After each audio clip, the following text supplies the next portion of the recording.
Ilaina ny manome tosika ny fandraharahana eto Madagasikara indrindra ny asa tanteran'ireo mpandraharaha ho an'ny eny fotony mitana anjara toerana lehibe araka izany ny anteny miranvarotra eto Madagasikara eo ihany koa ny federasiona izay vondronan'izy ireo ny fandraisana anjara amin'ny hetsika ara-toekarena lehibe dia manampy ny mpandraharaha amin'ny fitadiavana famatsim-bola na ihany koa lalam-barotra entina mampandroso ny firenena.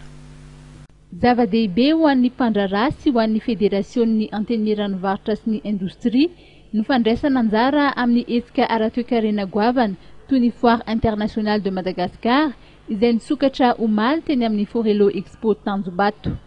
Be zao ny mpandraharaha avy any amin'ny chambre de commerce any amin'ny faritra ohatra hoe Mananjary ao, Antsirabe ao, Itasy ao, Longolava ao satria zavatra toy itony anie ny azonay maneho ny zava-bitanay.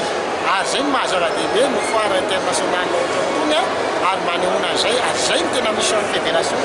Mission'ny fédération dia tena hoe manampy ny chambre de commerce ary chambre de commerce koa manampy ny mpandraharaha ao aminy misensibiliser an'zareo satria ahoana moa no azo zareo miécoulé na mivarotra ny zavatra ao aminy, zava-bita ao aminy raha tsy amin'ny zavatra toytony ary zay ny missionnay manampy an'zareo manoloana an'izay.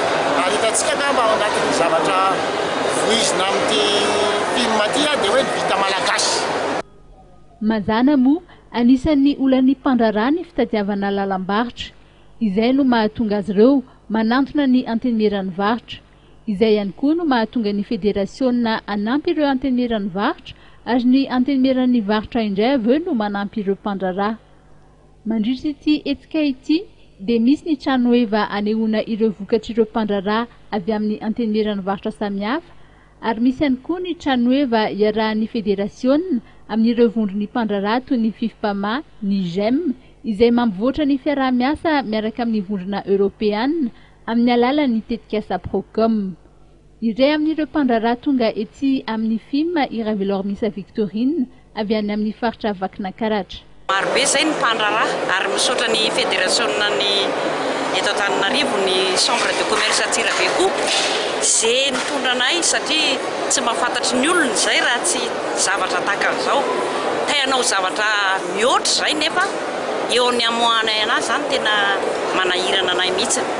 Zay nefa miara-miasa amin'ny tantsaha marobe mpamboly any amin'ny faritra Vakinankaratra fa tsy miasa rery zay fa miaraka amin'ireo tantsaha dia raha be nefa mivokatra ataonay dia tsisy amohanay anazy fa dia zay ny isaoranay be da be ny fédération ny CCIPM.